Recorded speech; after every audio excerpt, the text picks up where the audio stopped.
So I just wanted to, so you're at the point now, let me see, I'm following along with just, you're showing them the Moodle.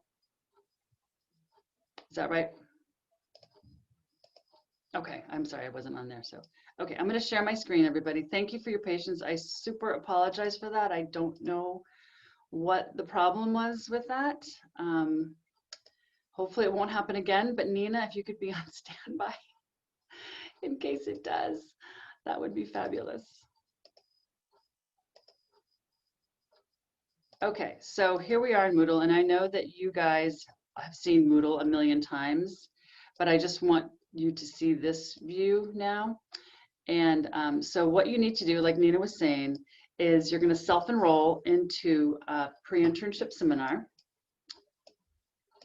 Okay, and of course your view is going to probably look a little different than mine. Oops. And it won't also pre-populate pre-internship seminar either.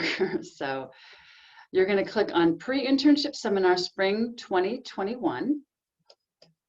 Okay, and then you're going to need to read all of these crazy Word docs and PDFs and all this stuff. Okay, it probably takes about 45 minutes to read through all of this stuff, but it's necessary to read through all of it because once you go to take the internship competency test, all the questions are pulled directly from that test. Okay, now the great thing about this is that you can attempt this quiz as many times as necessary to get a 28 out of 31. You do need to score a 28 out of 31. As many attempts as that takes is totally fine. And also the test is not timed as well. So, you know, there's no pressure regarding that. Okay, so once you have scored a 28 out of 31 on your Moodle test, you are going to go next to your pre-internship seminar. Can you guys see the screen I'm looking at? It's the Harrington Center for Experiential Learning. It has the guy with the plane right here. Did you say yes, Nina? Are you nodding? Okay, great.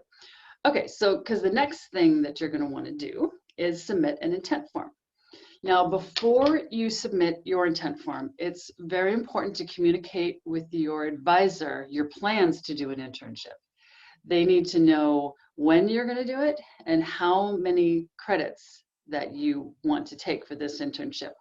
And I think Nina was kind of going over with some of you how many credits certain majors may need. All majors need different amounts of credits. Some need a minimum of 5, others can do 1 to 3. It just depends on your major. Your advisor will know all of this. So sit down with your advisor, tell them this is what I would like to do. I would like to do my internship this term for this many credits, and they will say, well, that's not going to put you on track. Why don't you do it this term for this many credits because you don't want to miss out on this class. They're really the best people that can kind of guide you in that direction, okay? So like I said, I keep telling people it's very important to communicate with your advisor. However, once you have communicated with your advisor and you are ready to submit the intent form, you're going to go to the My Harrington site, which is, of course, My Colby Sawyer. My Harrington is on the left, and then you're going to click on internships right here, okay? And then this right here, this is a giant link, My Internships. Click on that, and it's going to take you to add an internship intent, okay? Once you click on that, the one very important, oops, sorry, let me do that. One important thing to know about this form is that you need to use Internet Explorer, you need to use Firefox or Edge. You can't use Chrome or Safari. The system will not submit the form and it'll just keep bouncing back and you'll become very frustrated. Okay, so remember to use Internet Explorer, Firefox, or Edge. So basically you just go down and fill everything that has a little star here. When you completed your Moodle, it won't let you continue until you have completed your Moodle and gotten the 28, okay? Last name, permanent residence, all of that. Major, let's say we've got probably some bio majors in here right now, right? Minor, doesn't have to be anything. You don't even have to put a minor. Your academic advisors might be, who's a good academic advisor for that? Probably Nick Bear, right? And then your GPA. Now your internship course number. For bio, it's going to give you a drop-down list. And bio, let's see, you need to do really one internship. That's all that's required of you. And it's the 485. The 285 internships are the supplemental internships. The 485s are the internships, like the ones that you want to take. The bio or the 285 are just the supplemental. So bio 485, because you're bio major. And you could take between 1 and 3 credits. One thing to know about these credits is that each credit equals 40 hours of actual on-site work time. So that's something to think about. And also, a lot of you are doing summer internships. Summer interns cost money over and above like whatever financial aid you have set up for the rest of the semesters, you know, for the regular year. So the cost of summer internships, and this is something to keep in mind when you are deciding on your credits, because you might not have a choice. You might need the 3 credits to graduate, but perhaps you really don't need 3 credits to graduate. You just need the 1 credit. That will lessen the cost. So the first credit for summer internships is $300. All subsequent credits are $150 each. Okay, so if you take a 1 credit internship, it'll be $300. If you take a 3 credit internship, that's going to be $600. So it's a pretty good bang for your buck, but it still costs money. So it's part of the decision-making process. After you've decided the amount of credits, we're going to do 1 just for fun. Term for participation. These are your options right here. Actually, January 2021 obviously isn't anymore, nor is fall 20. Really, spring 20, we're closing the window on that one too. But anyway, so pick your term, spring 21, and then comment a little bit about what you would like your experience to be and what you'd like to learn. Now this part right here, do you have a definite contact for your internship? You can hit no, and that's fine. It will not preclude your approval for this intent form. If you do have one, go ahead and put it in there. That's great. But if not, don't worry about it. This is just basically you saying, yep, I intend to do an internship. This is my intent. Don't know how I'm going to get there, but I'm intending to do it. So that's fine if you don't have a contact. All right, and then you're going to hit submit, and that is going to go to your advisor, and it's going to come to the Harrington Center. So this is part of the reason that this is important to talk to your advisor before you submit this, because you don't want to have them being surprised by, oh, wow, so Hunter's doing an internship in the summer. Never knew about that. Didn't know I wanted that many credits. Okay, so that's just something to be aware of. You don't want to surprise anybody with this. Okay. Now, this is the biggest part. So there's some other steps that I'm going to go back. I'm going to stop sharing here quickly. Hopefully I can go back to the sharing. That's the goal. Boom. Okay.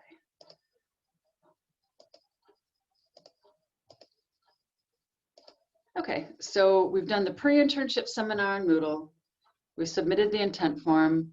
I'm not sure if Nina mentioned that this column right here for summer or fall internships is due April 1st. There's a little bit of flexibility in that, but you know, you have plenty of time at this point. So as much as possible, all of these steps need to be completed by April 1st. Okay, so I'm not sure how many of you have activated your account on Handshake. Everybody has a Handshake account. I'm going to go through that with you as well on how to log into that and share your resume on Handshake.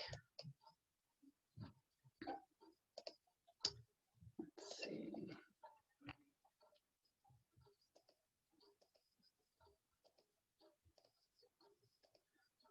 Okay, so here we are. This is on the same page, My Harrington, and then you've seen your guy with the plane here. If you go straight to the bottom here, you'll see this huge red Handshake link. Boom, click on that. And now you are able to sign into your Handshake account. If you haven't activated, you already have an account. If you haven't activated your account, it will lead you through the steps to do that. Okay. sign in. And something important to note when you're signing into Handshake is that you have to use Colby's // in order to sign in, and then your username, first.last for you. Yeah, the whole / thing is very important. It's above the enter key, so just know that. Use your regular password and sign in. And this is what the student view looks like. And we can have a whole other meeting on how to navigate Handshake. But for our purposes now, what you're doing is uploading your resume. So up in the upper right-hand corner, you'll see a little bubble here. I put a graphic in there that says CSC 1887 or 1837. Yours will just have your initials and, you know, NH for Nina, okay?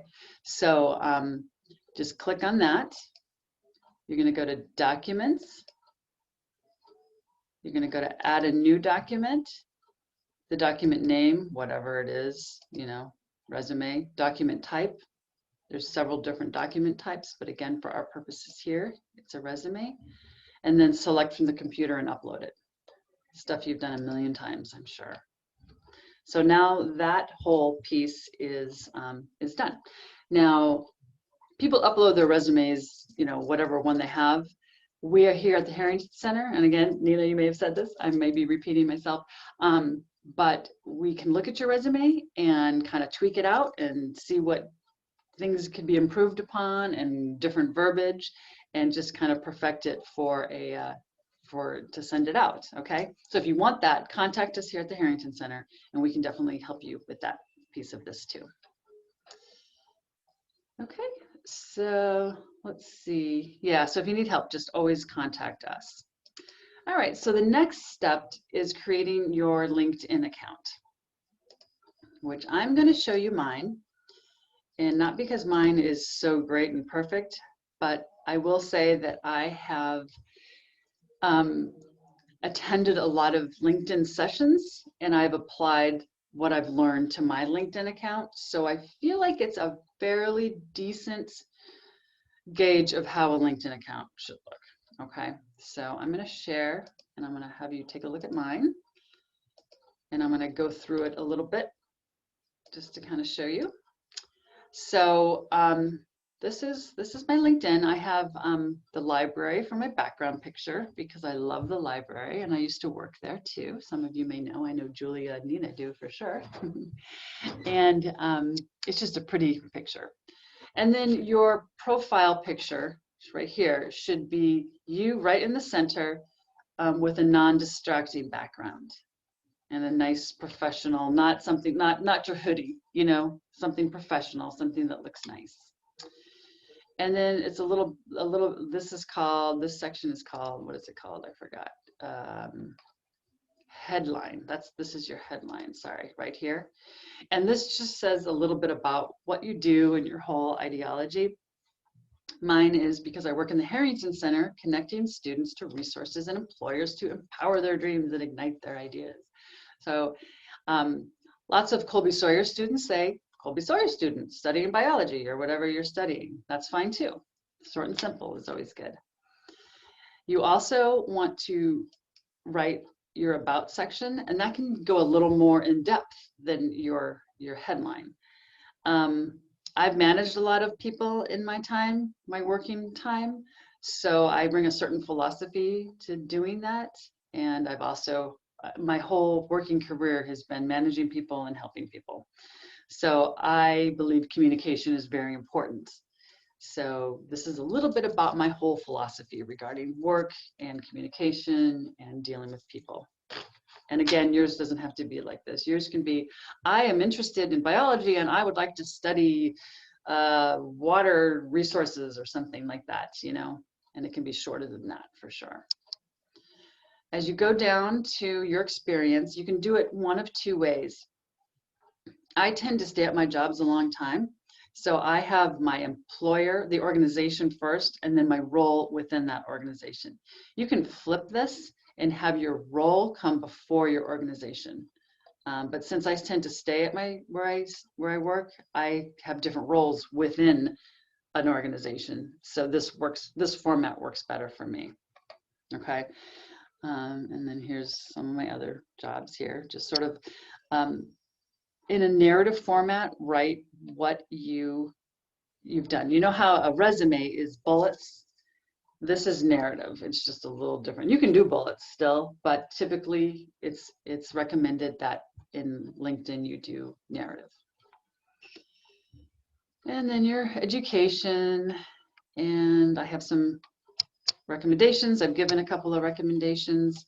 And then we also ask that you follow Harrington Center for Experiential Learning.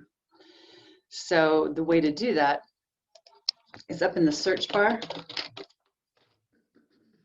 Here we are. And then you are just going to, well, I'm already following. So, and plus I have rights to this page. So there will be a little check here that says follow. So you'll just want to follow that, and that would be one of your interests that you have on LinkedIn. I'm not stopping very much. I'm going a little fast. Does anybody have any questions? Everybody's good? All right. Like I said, jump in anytime. All right. Oh no, it's doing it again, Nina. Hang on.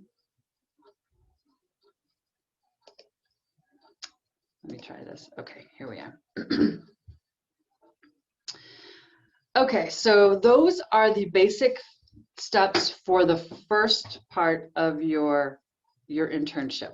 Okay, so just to recap, you got to do your Moodle seminar. You got to get a 20 out of 31. You need to submit an intent form, and before that, you need to talk with your advisor to find out how many hours you need, how many credits, and when you should be doing your internship. Upload your resume to Handshake and do your LinkedIn profile. And again, any of these things that you need help with, like this is kind of going a little bit fast, you can always contact the Harrington Center. We will practically hold your hand through the process. We're happy to do that. Okay, but you're not done yet. Some of you may have already secured your internship and others of you may not have. Now is the time to secure your internship. And this is also where the Harrington Center comes in as well. We have a lot of ideas for you.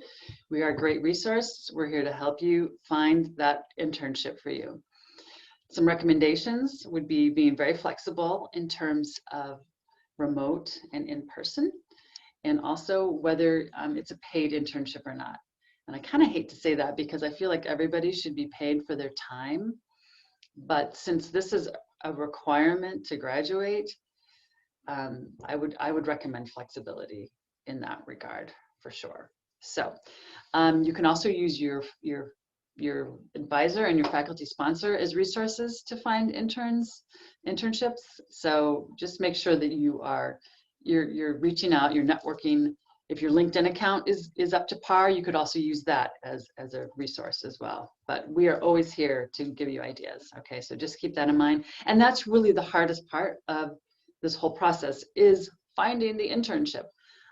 All this other stuff is, it's kind of complex, and it's a little bit PC, but it's just like checking things off, but nose to the ground, finding the internship is really the difficult part.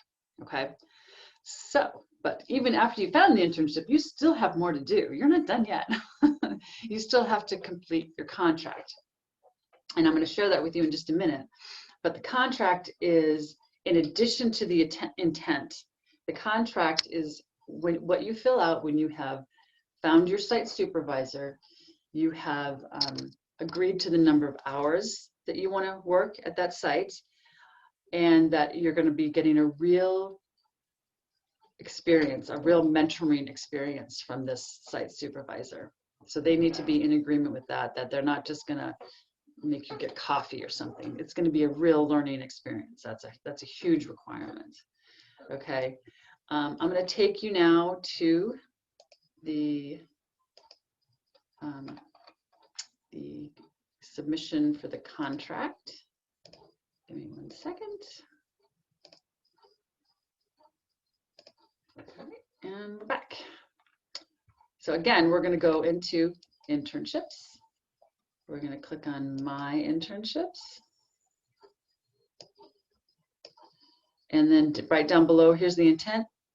Add an internship contract is right here.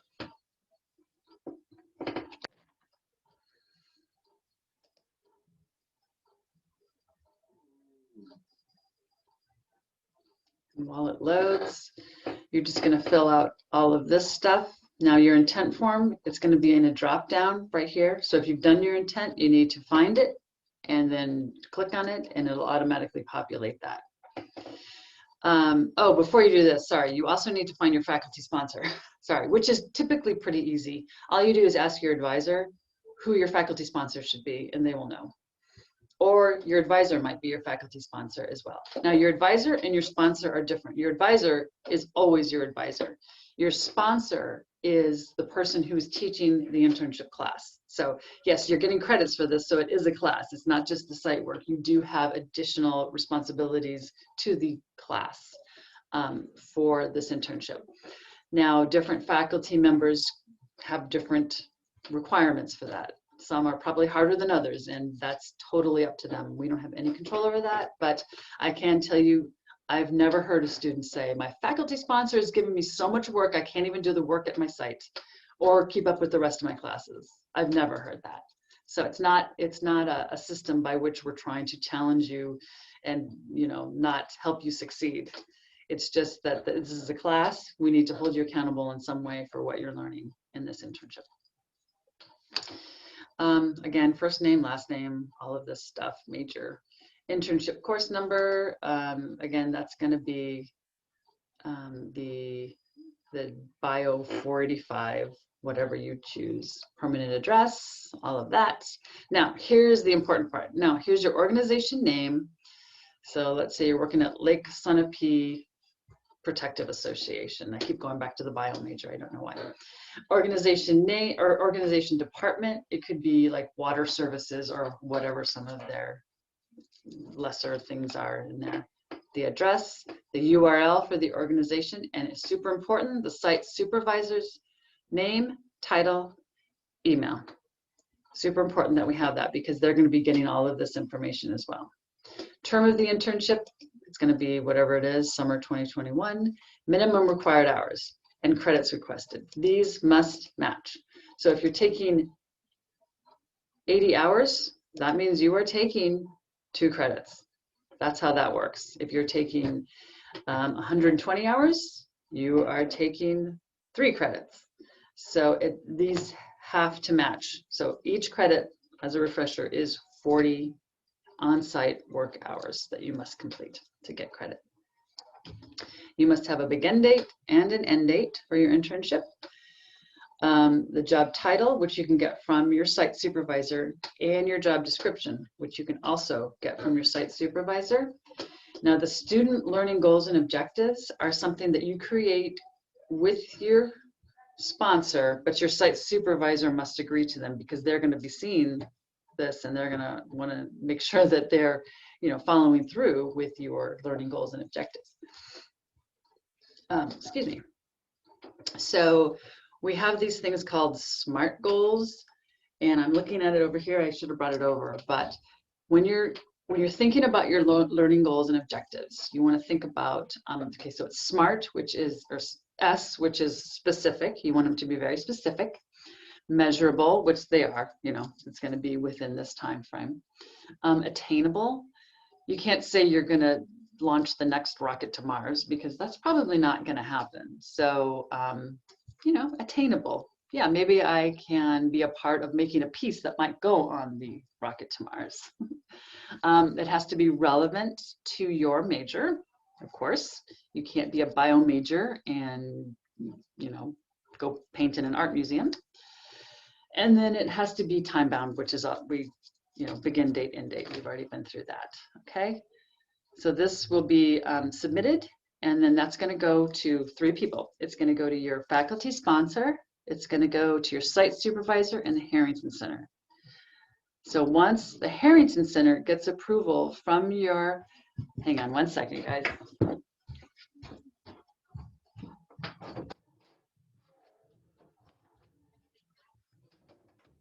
once you've submitted and you get approval from your site supervisor and from your faculty sponsor, then the Harrington Center can approve this, and then we register you for your internship.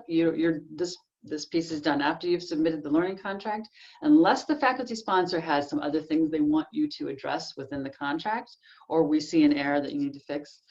You're done here. All you got to do is start your internship, because we register you for the internship. You're not going to find that in wherever else you register for classes. I don't even know what that looks like, actually.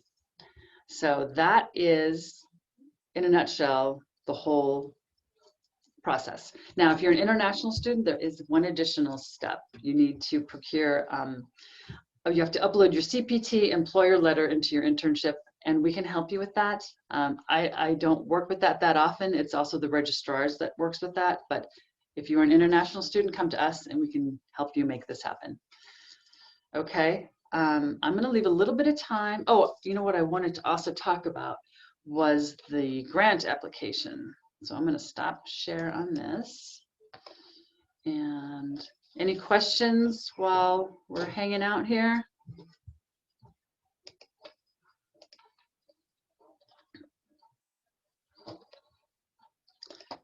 So just to kind of give you, you guys probably all got the grant application email from President Stubner. And I'm just going to quickly share it with you just so we can kind of go over it and answer any questions that you might have regarding the application. All right, I'm going to go up here, zoom up a little bit. Okay, so one thing, the most important thing to know about this application is that, of course, all students are eligible for summer internships. And this grant cannot be used to pay for any part of your actual internship costs, like the actual internship, like the $300 that you might owe us for a one-credit internship. This is not for that. This application is for transportation costs, food, housing, basically living if you don't have a paid internship. And even if you do have a paid internship, sometimes too, you need this extra money, because typically, you know, internships don't always pay tons. Okay, so that's the basic, that's the minimum. Okay, you can apply for up to $4,000 per student to get, but you do have to have accountability for everything that you're going to be spending this money on. All right, so you can read this here. You can go up to $4,000. All awards over $600 are considered taxable income. So just keep in mind that too. So this is the application. Just fill it out like you normally would. You will need to submit an essay about, you know, why you chose the organization. Why do you think you deserve this grant? More application. Okay, so here is the grant funding breakdown sheet. Now, this is just sort of, you don't have to have exact numbers, but you do have to have an idea. So you do need to do your research. If you're going to be living in Boston, you know, it's not cheap per month for rent. So make sure that you're not, and you know, calculating Concord prices necessarily. Transportation, you know, if you're taking the T, break that down. Other living expenses, food, whatever else you might have. This clearance form goes to student development, and we just kind of make sure that you're in good standing with the school. Never been a problem. And then your application from a faculty member, okay? So we just find a faculty member that is in your corner, most of them are, and who will give you a good recommendation. And this is an employer. Now, the question came up as to, what if I don't have an employer? Well, maybe you have an advisor from a club that you have been on campus. Might need to get creative if you've never worked before. If you're having trouble, come to us, we'll figure it out. Okay, this shouldn't preclude you from getting the internship grant. And that's pretty much the grant. That is due April 2nd. Okay, so sort of in the middle of all this, it's right after your your intent form is due. But one caveat with this is that in order to be eligible for the grant, you have to have your internship secured. So you either have to have already submitted a contract by this time, or you need a letter from your site supervisor saying, yes, Julia, I'm looking at your name, is going to be working here, okay? And I can vouch for that. Now, I know this sounds weird that the deadline is April 2nd, but you don't have to have your contract in until May 1st. So there are rolling applications that if there's money beyond this, and usually there is, just a secret, you can still get the money. So don't let, because you've passed that deadline, that April 2nd deadline, don't let that not make you not submit the application for the grant, because you could still get that money. All right, so it does seem a little strange that it's due before the contract is due, but some people get them in so early and they are considered, and then there's a rolling application. Okay. Did I miss anything, you know? I feel like maybe that's it. If you have any questions, I am happy to answer them at this point, or you can email me separately if you feel more comfortable. That's fine too, or set up a meeting if whatever, something wasn't clear here. I'm happy to help with that too. But let me think. I think that's all I have. Oh, you know what? There were some things in the chat I missed. I am sorry. Nope, that's not. Okay. It was me having my technical difficulties. All right, guys. Well, thank you very much for joining me on my little internship journey here. And again, if you have any questions, let me know. Happy to help. Okay. Oh, and Nina wants to say a quick say hello. Hi everyone. I am so sorry. My computer is completely dead now and I don't have my charger with me. But if any of you need any help with resume building, anything like that, that is a part of my job description. So please feel free to make an appointment. I work on Tuesdays from 12 to 2. You can usually find me in the dining hall. I just had an appointment this past Tuesday. So just feel free to email me. And then Thursdays from 2 to 5. So I'm typically in Colgate around that time, but just feel free to email me. I'm mobile. I'm working remotely, so it's really wherever I end up. So it's just Nina.Hills and then you know the rest. I'm also training in Handshake as well. So if you need any help navigating that or setting up that page, I can help you there as well. Okay, that's it. All right, bye guys. Thank you very much. You guys have a great night.